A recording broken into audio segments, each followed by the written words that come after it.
नमस्कार दोस्तों, आज हम बात करेंगे एक ऐसा टॉपिक पर जो हर कंज्यूमर के लिए बहुत ही ज़रूरी है, स्टार रेटिंग।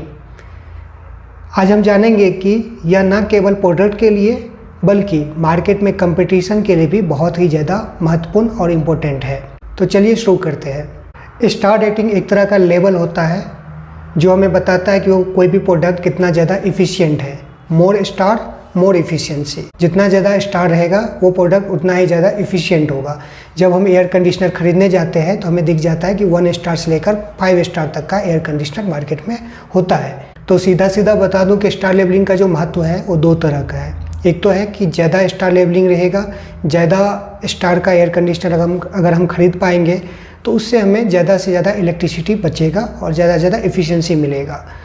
दूसरा, किसी भी कंट्री के डेवलपमेंट में सबसे ज़्यादा जो योगदान होता है वो होता है उसका एक्सपोर्ट। हम कितना ज़्यादा एक्सपोर्ट करते हैं, और हम एक्सपोर्ट तब कर पाएंगे जब हमारा प्रोडक्ट अच्छे एफिशिएंसी का हो, और जितना ज़्यादा एफिशिएंट हम रहेंगे, हमारा प्रोडक्ट रहेगा, उतना ज़्यादा हम एक्सपोर्ट कर पाएंगे।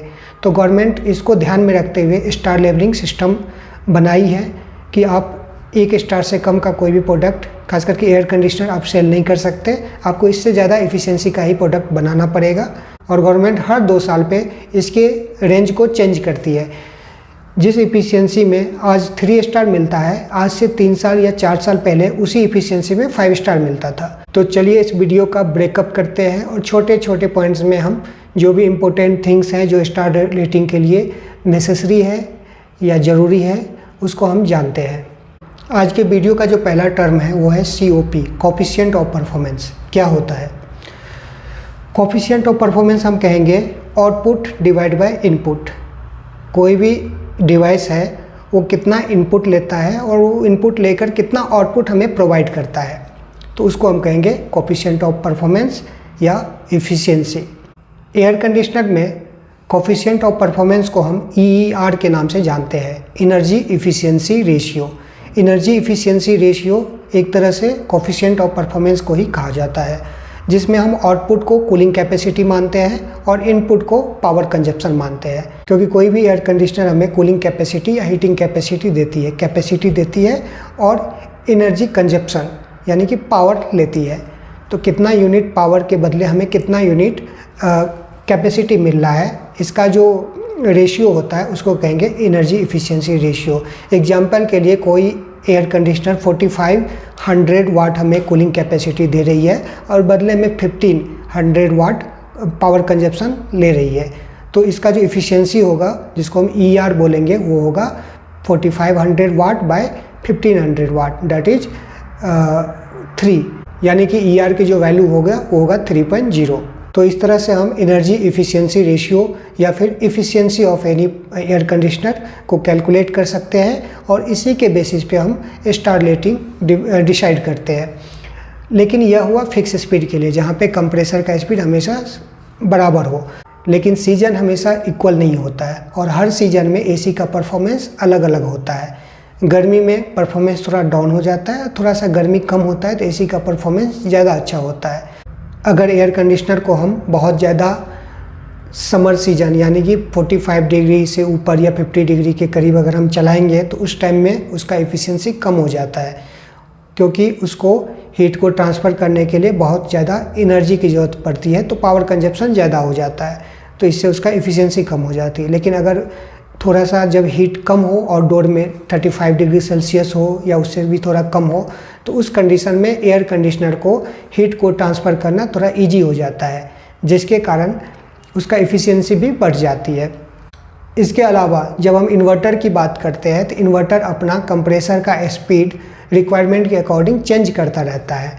तो इन्हीं सब बातों को ध्यान में रखते हुए अमेरिका का एक सोसाइटी है ASHRAE, American society of heating refrigerating air conditioning engineers, ने एक सॉल्यूशन दिया था। SEER को कैलकुलेट करने के लिए एक टेबल का यूज किया जाता है। उस टेबल में कुछ डेटा होते हैं जो कि यह बताता है कि कोई भी एयर कंडीशनर कौन से एरिया में या किस सीजन में कितना ज़्यादा चलता है या कितना ज़्यादा उसका यूज होता है।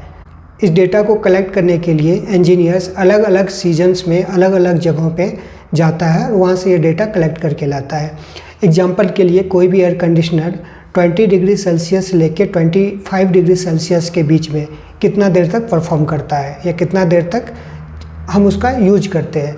उसके बाद फिर 25 डिग्री से लेकर 30 डिग्री सेल्सियस के बीच में कितना देर तक वो एयर कंडीशनर ऑपरेशन में रहता है। फिर 30 टू 35 डिग्री सेल्सियस के बीच में कितना देर तक ऑपरेशन में रहता है। फिर 35 डिग्री टू 40 डिग्री के बीच में, फिर 40 to 45 degree, 45 to 50 degree Celsius के बीच में कितना देर तक वो ऑपरेशन में रहता है। तो इससे हमें यह पता चल जाता है कि कोई भी एयर कंडीशनर इस टेम्परेचर रेंज में इतना देर तक ऑपरेशन में रहता है।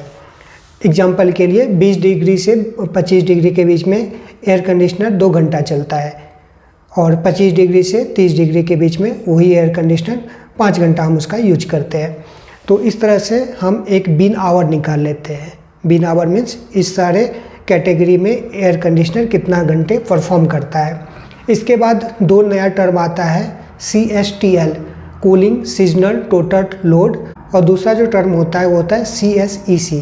इसका कैलकुलेशन बड़ा आसान है। CSTL का अगर हम कैलकुलेशन देखेंगे तो हम यह देखेंगे कि उस एयर कंडीशनर का कूलिंग कैपेसिटी कितनी है। मान के चलिए कूलिंग कैपेसिटी 5000 वाट है, तो फिर हम देखेंगे कि बीन आवर क्या है। तो बीन आवर हम एग्जांपल के लिए 2 बीन आवर ले लेते हैं। जैसे 20 डिग्री से 25 डिग्री तक कोई भी एयर कंडीशनर 2 घंटा चलता है और 25 डिग्री से 30 डिग्री तक 3 घंटा चलता है। तो हम कैसे कैलकुलेट करेंगे? CSTL 5000 गुना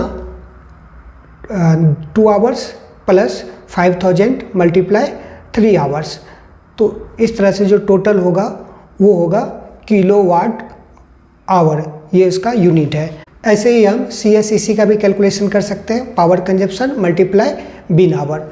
इसके बाद SEER का कैलकुलेशन करने के लिए हम CSTL डिवाइड बाय CSEC करते हैं। तो इससे हमें SEER का कैलकुलेशन हो जाता है, जिसके बेस पे हम स्टार रेटिंग डिसाइड कर सकते हैं।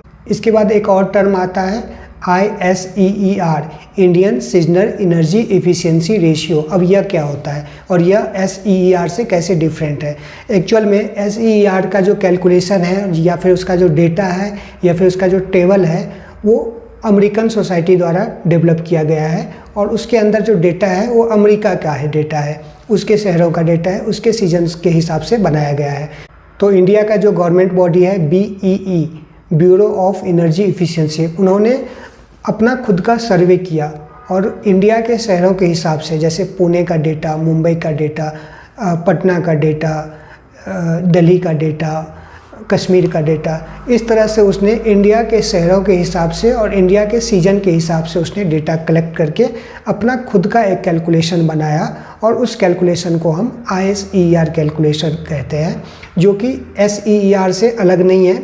मेथड सेम है लेकिन दोनों का डेटा अलग है। तो आपको समझ में आ गया होगा COP क्या होता है, ER क्या होता है, SEER क्या होता है और ISEER क्या होता है।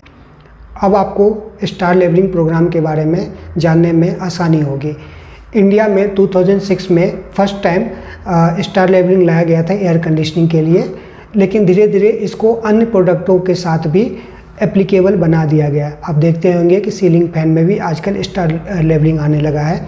रेफ्रिजरेटर पे आपने देखा होगा 3 स्टार 4 स्टार का रेफ्रिजरेटर, या फिर वॉशिंग मशीन पे आपने देखा होगा, ट्यूबलाइट्स पे आपने देखा होगा, जो बल्ब होता है उसके ऊपर भी आपने देखा होगा कि स्टार लेवलिंग होता है। तो स्टार लेवलिंग इंडियन गवर्नमेंट हर 2 साल पे चेंज करती रहती है। हर 2 साल के बाद उसका एफिशिएंसी के हिसाब से स्टार लेवलिंग फिर से डिसाइड होती है। लेकिन कोरोना के टाइम के बाद से थोड़ा इसमें 2 साल यह फिक्स नहीं रहा, कई बार 2.5 साल के लिए हो जाता है और कई बार 3 साल के लिए हो जाता है।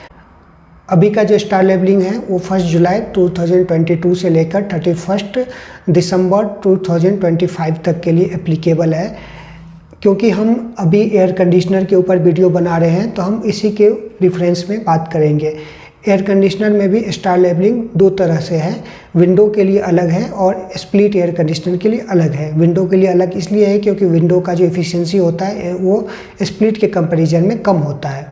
स्प्लिट एयर कंडीशनर के लिए एफिशिएंसी ऐसे डिफाइन किया गया है जैसे कि 1 स्टार के लिए उस एयर कंडीशनर का जो एफिशिएंसी होता है ISEER का वैल्यू 3.3 से लेकर 3.49 के बीच में होना चाहिए, और वही 2 स्टार के लिए इफ़िशियंसी 3.50 से लेकर 3.79 के बीच में होना चाहिए। 3 स्टार के लिए इफ़िशियंसी या ISER का वैल्यू 3.8 से लेकर 4.39 के बीच में होना चाहिए और 4 स्टार के लिए ISER की जो वैल्यू है वो 4.4 से लेकर 4.99 तक होना चाहिए और 5 स्टार के लिए ISER की वैल्यू 5.0 से ऊपर का होना चाहिए। तो इस तरह से इंडिया के अंदर 1 स्टार से लेकर 5 स्टार तक का स्टार रेटिंग को दिया जाता है अलग अलग प्रोडक्ट पे, कंज्यूमेबल आइटम्स पे।